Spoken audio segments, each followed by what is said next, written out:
Hey soldiers, got some news for you on Sam Bankman-Fried. There's good news for old Sam and there's some bad news for him. As you know, he was remanded into custody, federal custody, on last week because he violated the terms of his bail. What he did to violate those terms was basically he shared his ex-girlfriend's diary with the New York Times. Now imagine if you shared your ex-girlfriend's diary with your boys, okay?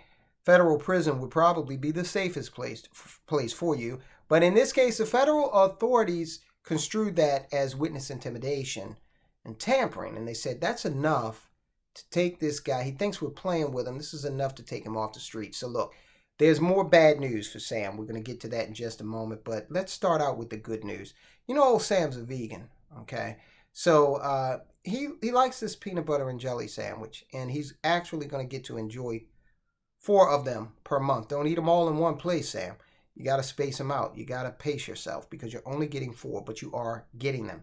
All right, so the FTX founder is, of course, he's going to miss a lot of perks while he's up in the Metropolitan Detention Center in Brooklyn, this federal facility.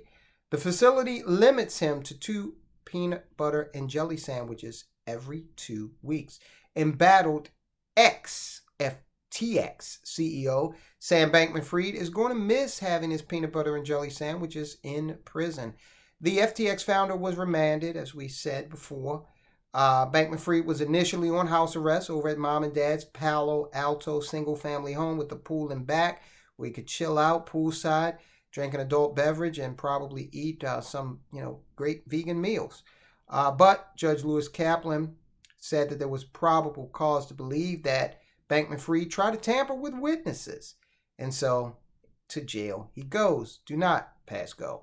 The detention facility is infamous for its poor living conditions. In fact, the former warden, Cameron Lindsay, told the New York Times that the facility was one of the most troubled, if not the most troubled, facility in the Federal Bureau of Prisons. It's not just hygiene.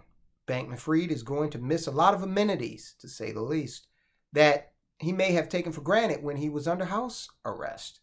For starters, he will only be limited to 2 peanut butter and jelly sandwiches every 2 weeks while in prison. According to the commissary list, Bankman-Fried can only purchase 2 peanut butter and jelly sandwiches at $3.65 each per visit to the commissary. He is only allowed to visit the commissary once every 2 weeks per an orientation handbook for inmates.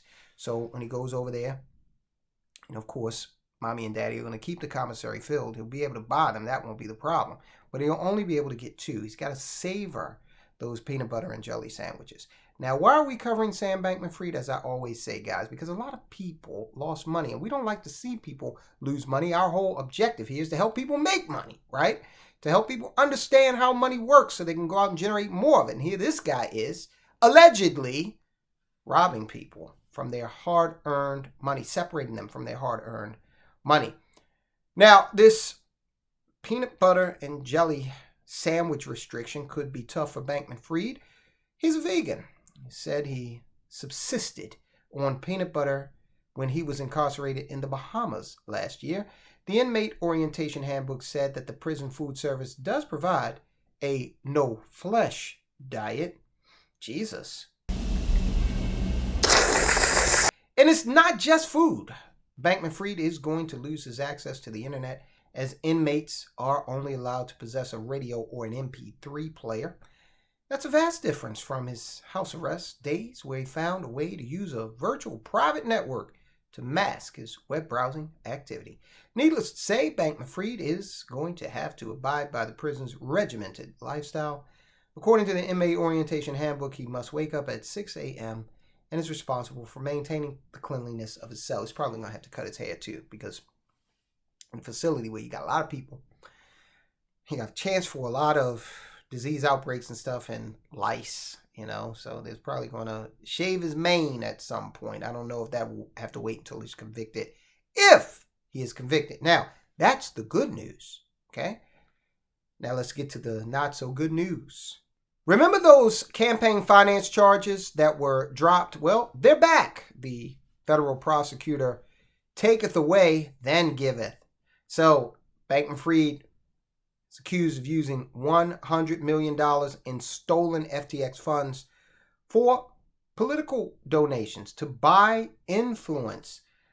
So they're putting those charges back on him as a superseding indictment, get around the prohibition that the Bahamas had against charging him with something new that they weren't aware of when they agreed to extradition. The federal government, you cannot battle them. They're too big. They got too many laws. It's too complex. Don't try it. Pay your taxes. Pay whatever the IRS says you owe, or whatever H&R Block says you owe, or your accountant, CPA says you owe. Pay them $1 more, okay? Just be on the safe side. Trust me, it's worth it. Sam Bankman-Fried used money he stole from customers of his FTX cryptocurrency exchange to make more than $100 million in political campaign contributions before the 2022 U.S. midterm elections. This is what is alleged by the federal prosecutors. He is innocent until proven guilty. They've got to prove it. Amended indictment accused the 31-year-old former billionaire of directing two FTX executives to evade contribution limits by donating to Democrats and Republicans and to conceal where the money came from. Quote, he leveraged his influence in turn to lobby Congress and regulatory agencies to support legislation and regulation he believed would make it easier for FTX to continue to accept customer deposits and grow, and thereby benefit him as well. Look, guys, we can't do that. You know, our power to influence these politicians is limited to, you know, the BS promises they give us in exchange for our commitment to vote for them. Oh, I'm going to do this. I'm going to do that. You know, the best we can do, right, is put up a lawn sign. And they don't even offer to come get the lawn sign. They never call you and say, hey, look, you got enough clutter in your garage already. I'm going to come over, send somebody over to pick up that lawn sign. I'm coming over personally, and I'm going to shake your hand and thank you for voting for me. No, they don't do that. And that's fine. Okay, I get it, right? But when you call them and say, hey, I need a speed bump in my neighborhood because the kids are playing, but these cars are coming through like it's a raceway. And hello? Congressman? Are you there? All right, so the people, and I know the soldiers, this is a very intelligent audience, you're going to have this question. What is up with these politicians returning this money? That's an open question for a lot of them, actually. Bankman-Fried faces 7 counts of conspiracy and fraud over FTX's collapse, though the indictment no longer includes conspiracy to violate campaign finance laws as a separate count. Federal prosecutors in Manhattan said last month they would drop that charge after the Bahamas, where FTX was based and where Bankman-Fried was arrested in December of 2022, said it never intended to extradite him on that count. Instead, prosecutors told U.S. District Judge Lewis Kaplan last week that the new indictment would, quote, make clear that Mr. Bankman-Fried remains charged with conducting an illegal campaign finance scheme as part of the fraud and money laundering schemes originally charged, unquote.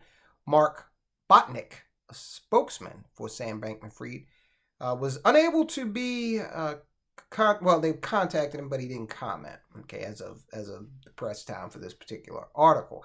Bankman-Fried has previously pled not guilty to stealing billions of dollars in FTX customer funds to plug losses at Alameda Research's crypto-focused hedge fund.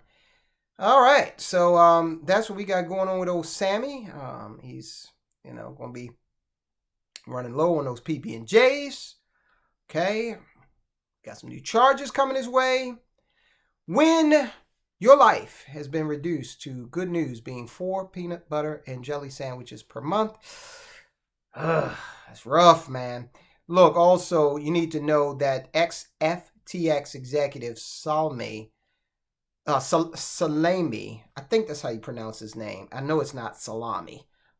He declines to testify. Bankman-Fried's indictment does not name the 2 people prosecutors say he used for, quote, straw donors, unquote, to donate money at his direction, but other court papers and Federal Election Commission data show that Nasheed Singh and Ryan Salame were those people, indicate that they were those people. Again, all of these folks are innocent until proven guilty. These allegations have to be proven. I just need to protect the platform, guys. You get it. Singh, FTX's former engineering chief, pled guilty to fraud and campaign finance violations in February. All right, so he's already pled guilty. We actually covered that. He donated $9.7 million to Democrat candidates and causes, and said in court he knew the money came from FTX customers. Whoa. Salame, the former co-CEO to FTX's Bahamian unit, gave more than $24 million to Republican candidates and causes in the 2022 election cycle, according to the Federal Election Commission. Now, he has not been charged with a crime. In a separate court filing on Monday, prosecutors said Salame's lawyer had told them he would invoke his Fifth Amendment right against self-incrimination if called to testify. Prosecutors said Salame told a family member in a November 2021 message that Bankman-fried wanted to use political donations to, quote, weed out, unquote, anti-crypto Democrat and Republican lawmakers, and would likely, quote, route money through me to weed out that Republican side, unquote. His lawyer did not reply to a request for comment. So there you have it. That's what's going on with old Sam Bankman-Fried these days. So I'm going to suggest that you check out this video right here. Avoid the storm, guys. The U.S. economy is out of gas. We may all be eating peanut butter and jelly soon, much more frequently than Sam Bankman-Fried, though. Check out the video, guys. I will talk to you soon.